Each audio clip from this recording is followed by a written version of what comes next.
ఇప్పుడే Country Delight app ని download చేసుకోండి. Download the Country Delight app now. మాయమైపోతున్నాడమ్మా మనిషిన్నవాడు, మచ్చుకైనా కానరాడు, మానవత్వం ఉన్నవాడు అంటూ అందశ్రీ పాడిన పాట అక్షర సత్యమవుతోంది.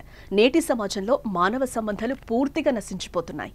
ఆస్తులు, భూమి, డబ్బు, ప్రేమ, అక్రమ సంబంధాల నేపథ్యంలో సొంత వాళ్లనే చంపుకుంటున్నారు. ఈ నెలలోనే తెలంగాణలో వరుస దారుణాలు వెన్నులో వణుకు పుట్టిస్తున్నాయి. ఆ మధ్య తన ప్రేమకు అడ్డొస్తున్నాడని తండ్రిని కట్టేసి కొట్టి ప్రేమ వ్యామోహంలో తల్లిని చంపిన ఘటన మరువకముందే ఓ తండ్రి నాలుక్కోసాడు కన్న కొడుకు. ఈ ఘటన ఎక్కడ జరిగింది, ఎందుకు అలా చేశాడు, పూర్తి వివరాలు ఈ స్టోరీలో చూద్దాం.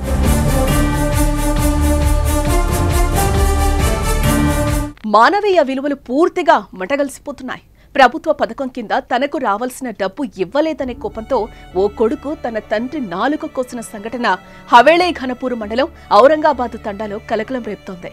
హవేళీ ఘనపూర్ మండలం ఔరంగాబాద్ తండాకు చెందిన బానోత్ కీరియా అనే రైతుకు ఎకరం భూముంది. ఇటీవలే రాష్ట్ర ప్రభుత్వం రైతు భరోసా పథకం కింద బానోత్ కీరియా ఖాతాలో 6,000 పంట పెట్టుబడి సాయం జమ చేసింది. తండ్రి అకౌంట్లో డబ్బులు పడ్డాయన్న విషయం తెలుసుకున్న చిన్న కొడుకు సంతోష్ ఆ డబ్బు తనకి ఇవ్వాలని అడిగాడు. కిరియా తన ఆరోగ్యం బాగలేదు, హాస్పిటల్ ఖర్చు కోసం 2,000 తన వద్ద ఉంచుకుని మిగతా 4,000 ఇస్తానని అన్నాడు.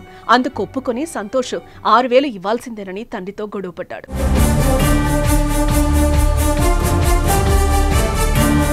నేను డబ్బులు అడిగితే ఇవ్వనా అంటూ తండ్రిని గొడ్డును బాదినట్టు బాదాడు. ఇంకా కోపం చల్లారని సంతోష్ పక్కనే ఉన్న కొడవలితో అతని నాలుకను కోసేశాడు.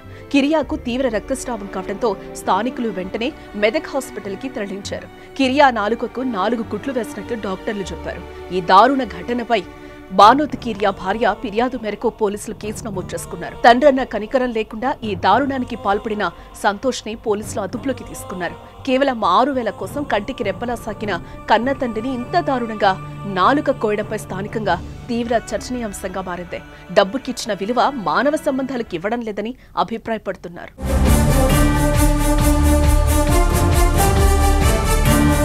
ఇటీవల జరుగుతున్న సంఘటనలు చూస్తుంటే అసలు మన సమాజంలో ఉన్నామా, అడవిలో ఉన్నామా అన్న అనుమానాలు కలుగుతున్నాయి. క్రూర మృగాలు వాటికి ఆకలైతేనే వేటాడతాయి, కానీ మనిషి తన స్వార్థం కోసం ఎన్నో రకాల దారుణాలకు పాల్పడుతున్నారు.